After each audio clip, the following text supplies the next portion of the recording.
आज 2 अक्टूबर है। राष्ट्रपिता या युग पिता महात्मा गांधी का जन्म 2 अक्टूबर 1869 में गुजरात राज्य के पोरबंदर प्रांत में हुआ था और एक साधारण परिवार में जन्मे हैं। महात्मा गांधी एक भारत में एक बहुत बड़ी महान विभूति है अपने आप में, क्योंकि उन्होंने आज़ाद भारत के लिए अपना जो योगदान दिया वो बहुत महत्वपूर्ण है।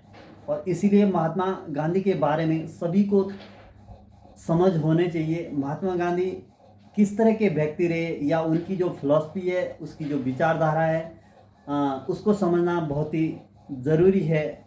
हर इंसान को थोड़ी बहुत जानकारी होना चाहिए, क्योंकि महात्मा गांधी जैसे व्यक्ति इस हिंदुस्तान में आज तक ना है ना शायद होगा। वो ऐसे व्यक्ति रहे हैं जिन्होंने आज़ाद भारत के लिए एक ऐसी महत्वपूर्ण भूमिका निभाई है, जिससे कि आज हम जो गुलाम जंजीरों में भारत जकड़ा हुआ था, उससे आज़ाद करने के लिए महात्मा गांधी का एक बहुत बड़ा योगदान है। महात्मा गांधी जी लंदन में उन्होंने बैरिस्टर की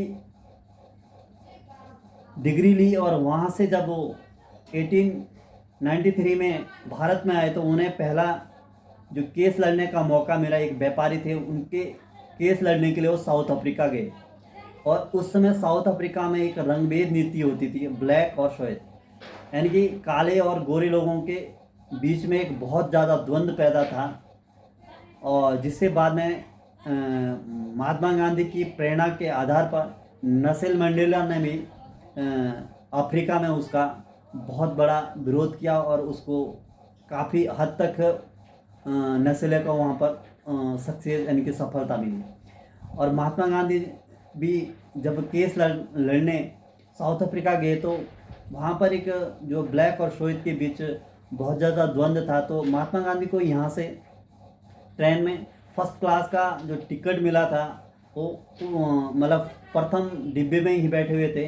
तो वहाँ पर जो श्वेत और ब्लैक के बीच जो द्वंद्व था, तो महात्मा गांधी भी अपना में एक ब्लैक थे दिखने में। तो इसी वजह से महात्मा गांधी को वहाँ नटाल प्रांत के आसपास उन्हें ट्रेन से बाहर निकाल दिया गया, सिर्फ इसलिए क्योंकि वह ब्लैक थे। तो साउथ अफ्रीका के अंदर ये बहुत ज़्यादा रंगभेद की नीति उस समय चरम पर थी। तो महात्मा गांधी जब ट्रेन से उतारे गए तो उनके मन में बहुत ज़्यादा ठेस पहुंची कि यहाँ जो प्रवासी भारत के भी वहाँ रहते थे, तो उनके साथ बहुत ज़्यादा अन्याय किया जाता था जो वाइट मैन थे वहाँ के, उनके द्वारा। तो महात्मा गांधी ने जब वहाँ पर केस को वहाँ पर सॉल्व किया तो महात्मा गांधी उस केस पर सफलता मिली। तो वहाँ पर कुछ हद तक जो ब्लैक और श्वेत की जो द्वंद्व था, वो महात्मा गांधी ने वहाँ पर काफ़ी हद तक समानता आई है। और उसके बाद जो पूर्ण तो ख़त्म हुआ, वो नेल्सन मंडेला जो वहाँ के एक बहुत बड़े लीडर रहे हैं, उन्होंने वहाँ पर बहुत ज़्यादा इस पर जोर दिया और उसके बाद ही साउथ अफ्रीका में जो ब्लैक और श्वेत की जो विचारधाराओं के प्रति द्वंद्व था वो ख़त्म किया। और महात्मा गांधी जब यहाँ पर वापस आए साउथ अफ्रीका से, तो उस समय यहाँ पर 1905 के आसपास एक स्वदेशी आंदोलन चला था। तो स्वदेशी आंदोलन में भी महात्मा गांधी ने एक महत्वपूर्ण भूमिका निभाई। स्वदेशी आंदोलन का मतलब यानी कि स्वदेशी यानी कि स्वतः, यानी कि आपके द्वारा जो भी उत्पादन होगा उसको यूज़ करना है, यानी कि जो बाहर के द्वारा या विदेशों के द्वारा जो भी चीज़ बनाई जाएगी उसका विरोध करना था। और महात्मा गांधी स्वदेशी आंदोलन में एक बहुत बड़ा योगदान दिया। उनका कहना था कि खुद से जो भी वस्त्र बनते हैं या खुद से जो उत्पादन होता है, प्रोडक्ट होता है, उसका ही यूज़ करें। जो आप जो अंग्रेज़ लोग थे उस समय, जिन्होंने भारत को अपने गुलामों में जकड़ा हुआ था, उसका उन्होंने विरोध किया।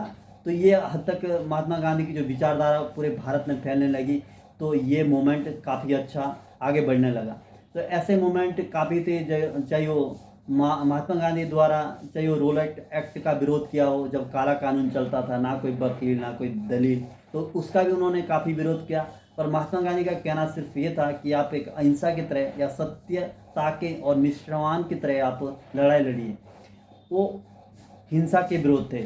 इसीलिए जो रोलेट एक्ट में भी जो बिना दलील बिना कानून का जो एक्ट था उनका, उसका उन्होंने घोर विरोध किया। तो इस तरह से चाहे वो असहयोग आंदोलन हो, चाहे वो आपका सविनय आंदोलन हो, चाहे कोई मूवमेंट भारत छोड़ो आंदोलन हो, ऐसे तमाम सारे आंदोलन थे जिसके माध्यम से महात्मा गांधी ने भारत को आज़ाद करने में बहुत महत्वपूर्ण भूमिका निभाई है। तो इसीलिए महात्मा गांधी एक आम जनता से एक अलग व्यक्ति है, अलग महान विभूति है, क्योंकि उन्होंने धर्म, जाति ऐसी चीज़ों में भी उन्होंने काफ़ी ज़्यादा योगदान दिया। धर्म और जाति को भी उन्होंने समानता दी, सभी को एक समान माना। वो धर्म और जाति से ऊपर मानव को रखते थे। ये उनकी फ़िलॉसफी थी, अपने आप में एक बहुत अच्छा कदम भी था। उनकी जो फ़िलॉसफी थी, उनका कहना था कि जाति, धर्म, ये इससे पहले एक मानव होना चाहिए, इनको प्रायोरिटी दी जानी चाहिए। तो इस तरह के महात्मा गांधी ने अपने जीवन में जो भी बहुत सारी चीज़ इस भारतवर्ष के लिए जो उन्होंने कार्य किया, उनको हमें भी प्रेरणा मिलती है और लोगों को भी इससे आगे बढ़ाना चाहिए। क्योंकि कहीं ना कहीं महात्मा गांधी ने जो उनकी फ़िलॉसफी रही है वो बहुत अच्छी है, बहुत उच्च क्वालिटी की है। उसे सभी को अध्ययन करना चाहिए, क्योंकि महात्मा गांधी ने सत्य, अहिंसा ऐसी चीज़ों पर बल दिया, राम राज्य, क्योंकि वो कभी भी झूठ या दुराचार या अपराध के विरुद्ध थे। उनका मानना था कि कोई भी चीज़ एक सत्य के आधार पर चलना चाहिए, क्योंकि मानव को अगर विजय मिलती है तो सत्य के आधार पर या राम राज्य के आधार पर ही मानव को विजय मिल सकती है। और यही इसी तरह से जो भारत में उन्होंने एक जो नीति अपनाई, संघर्ष, विराम, फिर संघर्ष और विराम, ये भी उनका एक मोमेंट रहा। क्योंकि अगर कोई भी संघर्ष होता है, अगर लगातार आप करोगे तो जो वहाँ की जनता है वो एक मतलब उनका जो मनोबल है वो टूट जाता है। इसलिए महात्मा गांधी बीच बीच में जो अपना आंदोलन है वो उसको एक बार संघर्ष यानी कि स्टार्ट करते थे, फिर तोड़ देते। वो चाहे आप कोई सा भी एक मोमेंट पकड़ लीजिए, चाहे असहयोग आंदोलन के समय भी उन्होंने यही करा था, सवय आंदोलन के समय भी उन्होंने यही करा था।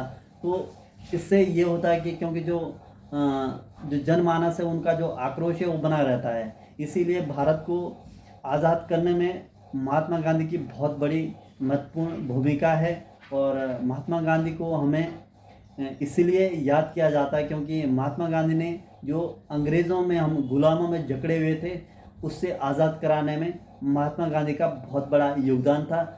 महात्मा गांधी की फ़िलॉसफी को समझना एक डिफ़िकल्ट तो है, पर इतना कठिन भी नहीं है कि उसे समझ पाना मुश्किल हो।